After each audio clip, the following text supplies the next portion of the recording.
what I found the most interesting is, the ultra high net worth individuals you work with still make money mistakes, kind of common money mistakes that even our regular, credit investors make as well. All right, ladies and gentlemen, welcome back to the Passive Cash Flow Podcast. I'm your host, Aaron Fragnito. We have an exciting guest here with us today, a gentleman who works with a lot of family offices and ultra high net worth individuals and helps them avoid making mistakes with their wealth to make sure they preserve and grow their wealth long term. How are we doing today, Homer Smith? How are we doing? Doing well, Aaron. Thanks for having me. It's great meeting you recently in New York, and yeah, thanks for inviting me on the podcast. Absolutely. Absolutely. Yeah, glad to have you on the show here. I enjoyed meeting you at that family office event there in the city and just learning more about your service. I was reading your book on the way home on the train there, and it was really interesting. At first I said, oh, another financial book, this will be dry, but then it was actually engaging and very interesting, and some good nuggets in there as well. What I found the most interesting is, the ultra high net worth individuals you work with still make money mistakes, kind of common money mistakes that even our regular, credit investors make as well. And we just all assume if you've made it to a certain level of wealth, you must really understand how to manage that stuff and how to make sure you don't lose money and you're well protected. And but I guess it's not always the case that you're finding, huh? Yeah, and thanks again for having me on. And yeah, I think one of the biggest realizations I've had in the last, 5, 10 years working with these ultra high net worth families and business owners is how underserved they are. And I would say it's, given how complex the world is with these types of clients. Yeah, I'd say it's less on the individuals, although they're ultimately at the end of the day responsible for their wealth.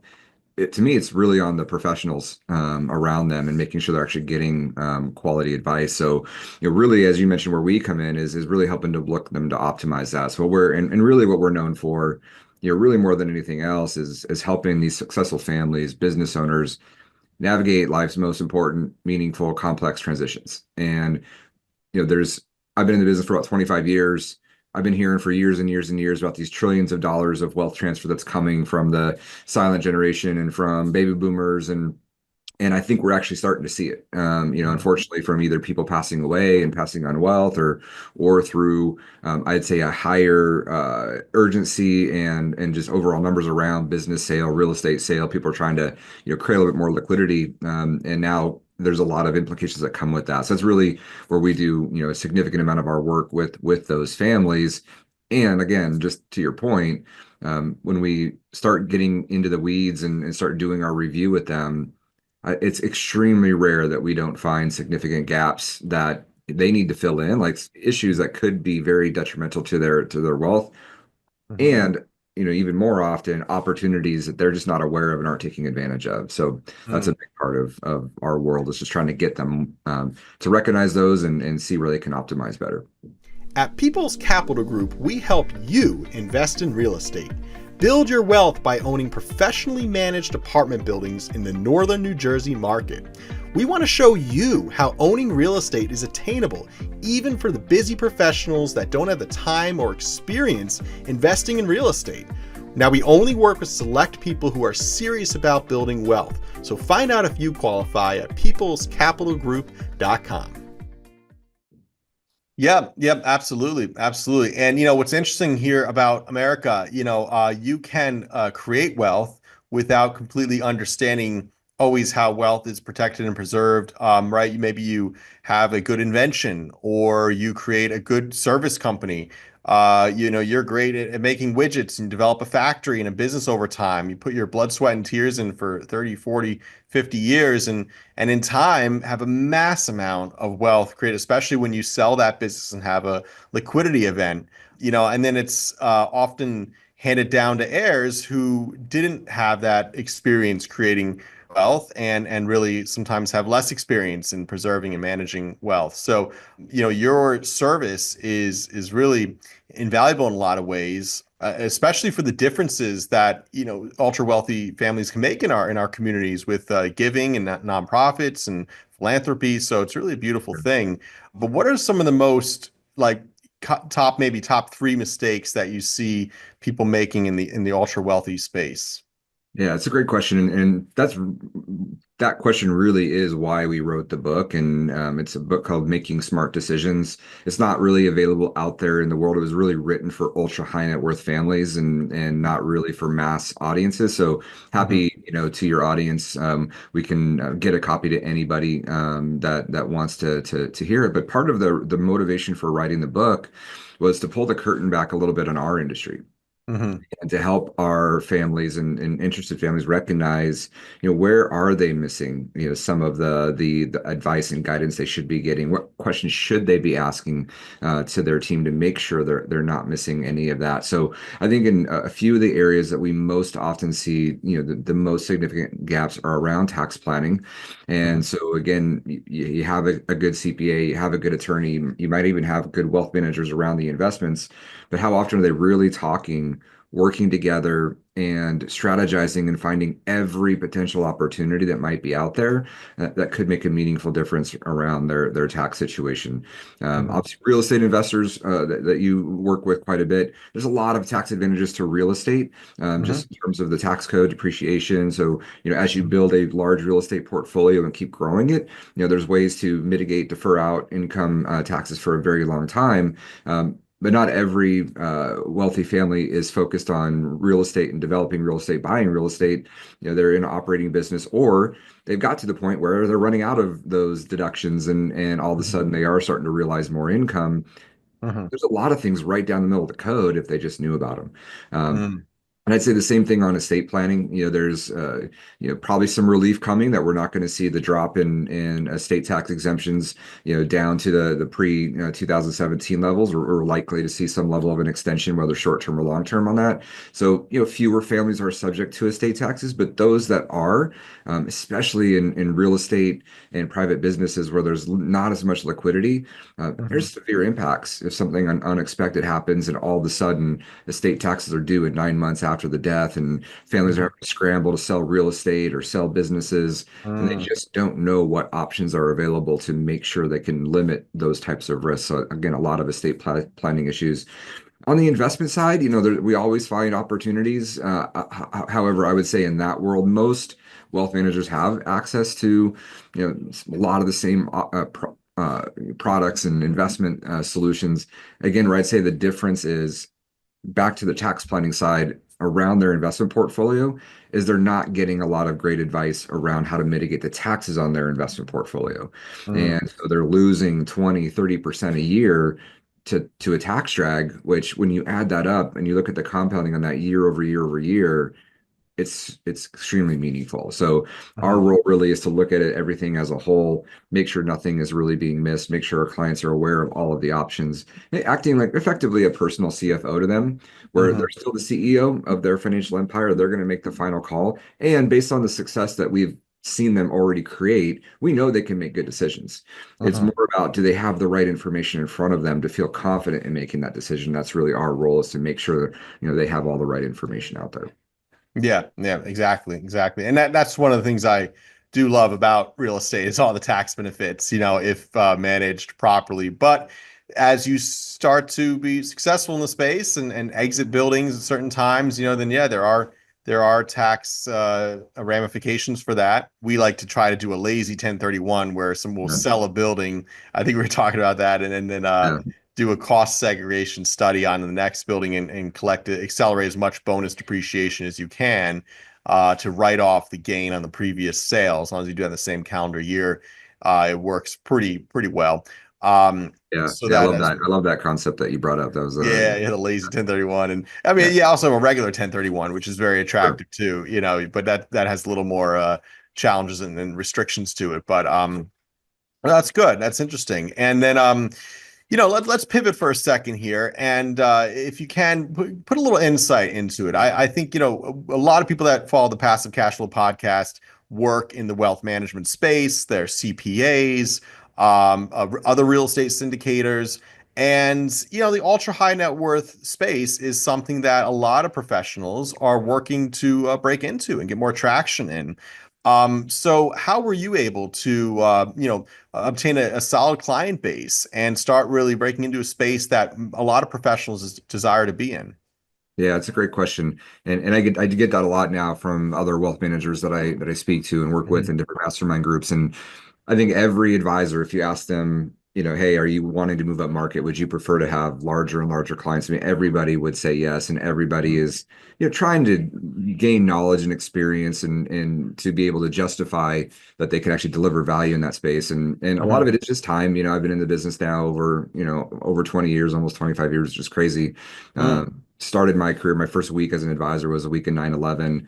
All Um, right. Wow. and then went into corporate management for a period of my career, right as we went into the 2008 global financial crisis, and then I Mhm. ultimately went to the fully independent RIA space like right before COVID hit. So what I will Mhm. start by saying is if I ever am going to make another big career move, Mhm. probably means the market's about ready to crash. So just keep that in mind.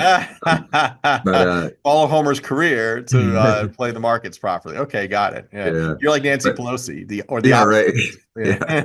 Yeah. Yeah. I wish I realized that sooner and could have made some better bets around it. Yeah, But right. Just do whatever she does. Yeah.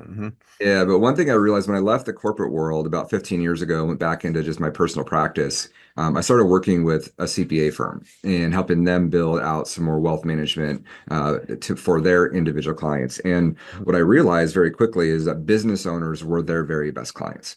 Mm. As I did more research on like demographics, and when Mhm. you recognize, okay, for those families worth 25 million or more in net worth, 95% of them were business owners.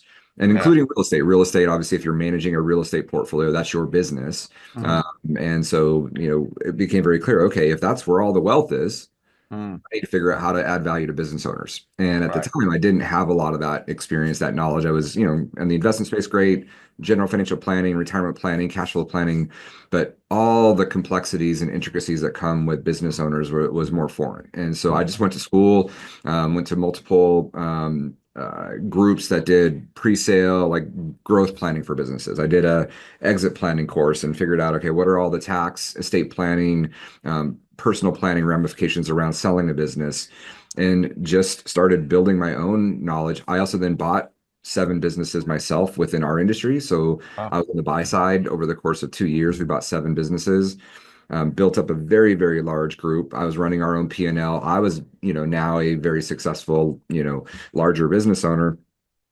Realized I didn't like running a large business of other advisors, like herding Mm. cats. And so decided to basically sell all that off. So now I was on the sell side of 7 different businesses again. So I bought 7, Wow. sold 7, all within about a 4-year period. Wow. So, I got firsthand experience of what it's like to be on the buy side where you're trying to negotiate for the lowest risk, best deal you can create, and then go to the sell side where you're trying to tell the story of how amazing this business is that we've created and why you should be paying top dollar for it, right? So I've gotten to Right. be on both sides. So through that experience, my own buying and selling, going to school on how to work with business owners, then it just became something that I just started saying, right? And so that's part of it. And sometimes it's people risk or feel there's risk in going too narrow in your approach to getting new clients. And it Mhm. was something I fear, like, hey, if I just say I'm working almost exclusively with business owners, Right. is that going to then limit like, hey, there's lots of clients out there that aren't business owners that have reasonable wealth, and am I going to turn those off? And the answer is it doesn't work that way. But Mhm. by really being clear on who you work with, all those other professionals, the CPAs, the attorneys, they then, oh, if that's your specialty, then for that particular client, I'm going to send those ones to you because it's really clear who you work with. Where most of the time when an advisor comes in to talk to a CPA or attorney, they're not trying to limit the referral opportunities. They're trying to expand and say they could work with anybody. And then that Mhm. makes it hard for them to tell the difference because we're all Mhm. pretty good storytellers. We're all pretty good at telling how, good our client service model is, our investment philosophy is. But Mhm. when you walk out that door, that CPA, that attorney, be like, well, that's amazing. They sound great, but they sound like the other 3 I just met with in the last few weeks as well. Right. And so I'll send them one here or there, but there's no clear path to getting the right clients that they want. So I just started just really focusing on saying I work with successful families and business owners that are going through these meaningful, important, complex transitions, Mhm. particularly around a business transaction. And that just has led to getting more and more of those opportunities. And so that's one thing I would say is just, if you're a professional out there looking to move into that space, just be really, really clear on the type of client you're looking to work with. At People's Capital Group, we help you invest in real estate. Build your wealth by owning professionally managed apartment buildings in the northern New Jersey market. We want to show you how owning real estate is attainable, even for the busy professionals that don't have the time or experience investing in real estate. Now, we only work with select people who are serious about building wealth, so find out if you qualify at peoplescapitalgroup.com.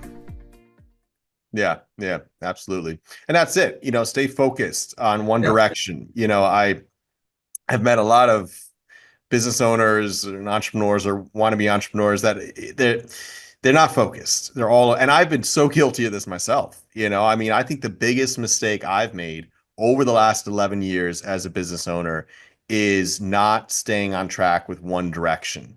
yeah, When my business partner Seth Martinez and I sat down at a coffee shop in Hoboken, New Jersey, I can still remember it to the place today.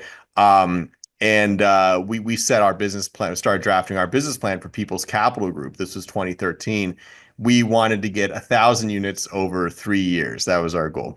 Now, we didn't really know how we were going to get there, but we that was our plan. And we got off track. We bought a 25 unit and then went out to raise more money and realized we kind of had, exhausted the friends and family route. And we're like, oh, shoot, we need to like really learn how to raise capital. We need like marketing dollars. We need to really understand the space and like get better at underwriting, property management, and get real infrastructure in place before we can raise capital on a large scale.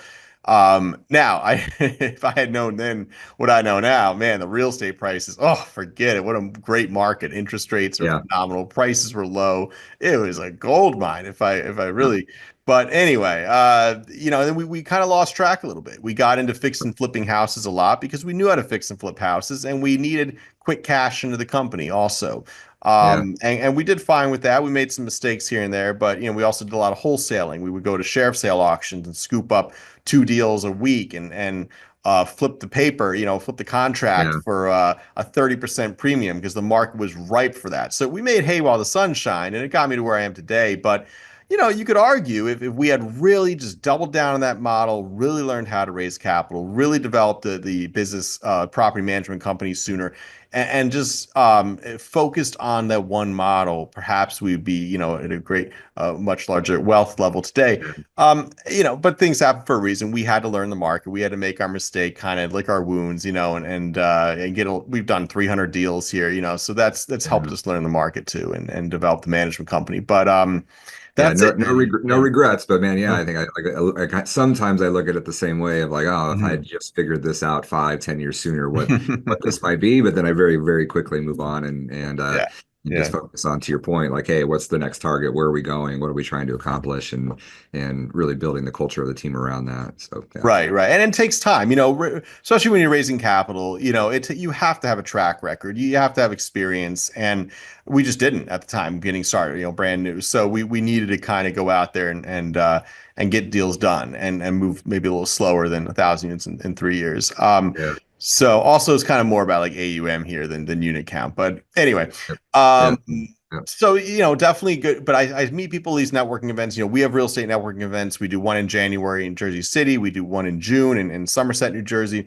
And we have about 5,000 members in our networking group called New Jersey Real Estate Network. And, what I do find a lot of people getting into this industry don't have a plan. They say, well, I'm going to do everything. All right. And I'm like, what's your target market? What's your target deal? How exactly are you going to do, and if they can't answer those questions, my advice is always narrow down your business plan, create a business plan, have it be very specific, and you can execute in this business, but you have to know exactly what you want, go out there and execute it. Now, every good entrepreneur knows how to pivot, markets change, interest rates, things like that, but you don't want to be pivoting every 2 months into this or that, so it's you really do yeah, have to stay focused in one general direction. Um, yes. yeah.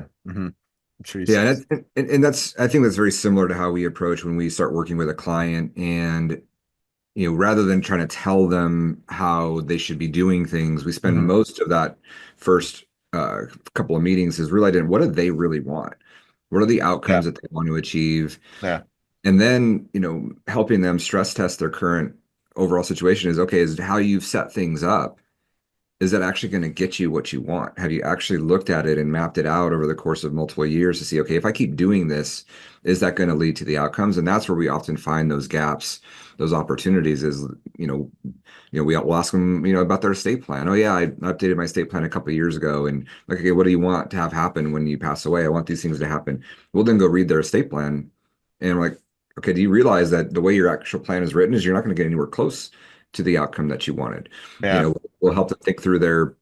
I think we love real estate. Unlike most wealth managers, we do a lot of work with real estate only families where we're helping them think through again some of the bigger picture planning aspects and not so much on the investment world specifically, but we always still will help them think through and stress test their portfolio and say, okay, Hmm. if your top two assets that you have in your portfolio went down 50% in value, what does that do to your portfolio? Yeah. All What does right. that do? Like, what's your margin? Sitting at what's your debt levels? What if it's 30% across the board to your Yeah. entire portfolio? And nobody tends to do that, right? Everyone, and real estate doesn't tend to go down like that. Even investments don't tend to go down like that very often. So it gets very Hmm. easy to be very complacent. Hmm. But then when those events come, the 2008 nines, more like in the nines, tens, 11s for real estate, all Yeah. of a sudden people get caught off guard. Right. And they're having to start all over again. And yes, most of our clients are entrepreneurs. Yes, they can start over again and rebuild it. Hmm. But hopefully our goal is like, hey, if we stress test this correctly, there's probably some things we can do, put in place to mitigate, lessen that risk that the next time one of these major events comes around, you're not having to rebuild and start all over again. Yeah, yeah, exactly. Again, back to my original point, just follow whatever Nancy Pelosi does. If she's selling her Yeah, portfolio, man, you should be yeah, exiting the market. So yeah, I was just listening to this podcast that there's this app you can download now that basically will tell you whenever she buys or sells a stock. So you can just follow. yeah. I think there's a Oh, group called like Unusual Whales or something like that out there. yeah, yeah, That yeah. Unusual. tracks all of Yeah. the politicians and their portfolios. So yeah, Right, right. yeah, Yeah, you can follow the politicians. Yeah, see what they're doing. So corrupt. yeah. That's awesome, man. Oh, no, definitely glad to have you on here, Homer. You're a wealth of information, obviously very experienced in your space. You look younger than you probably are, so I won't ask your age. Okay, we'll just say you're like late 30s. Okay, we'll say late 30s. How's that? Sure, sure. Yeah. Mid 40s, but yeah, Okay. somewhere in Okay. that. Somewhere young enough. I'm gonna be around for a while. Yeah. You got good. You're just getting started. That's good to hear. Yeah. How can people get in touch with you and learn more about your services there? Yeah, best place, our website, convergentwealth.com. It's going to walk you through all the planning areas we focus on, and we have lots of content, Mhm. white papers as we again build our knowledge and we want to share it. So Mhm. while the work that we do is extremely complex, our goal is also to share as much information out there to anybody as we possibly can. So a lot of good Mhm. information just on our website. And then, yeah, if you're interested in kind of doing a stress test or looking at an overall family office review, we're happy to start a conversation and see if that makes sense. Awesome. Excellent. And what's that website one more time? It's Convergent with a K, Konvergent, convergentwealth.com. When I started my company, the C Convergent was already taken, so pivoted to make it a little bit different, little stand out a little bit There you with go. the K. So yeah, convergentwealth.com. With a K. Got it. All right. Excellent. And to our listeners out there with the Passive Cash Flow Podcast, if you're enjoying our content, please be sure to like and subscribe on YouTube there or any of the major platforms you listen to. And share this with a friend if you think they'd find value from it. We come up with a new episode every single month here. And as you see, we have wealth managers, real estate investors, and other professionals in the investment industry throughout. So, be sure to check us out on all the major podcast platforms and share this with someone that's like looking to preserve and grow their wealth as well. Thanks a lot, my friends. Enjoy your day. I'm Aaron with the Passive Cash Flow Podcast. Have a good one.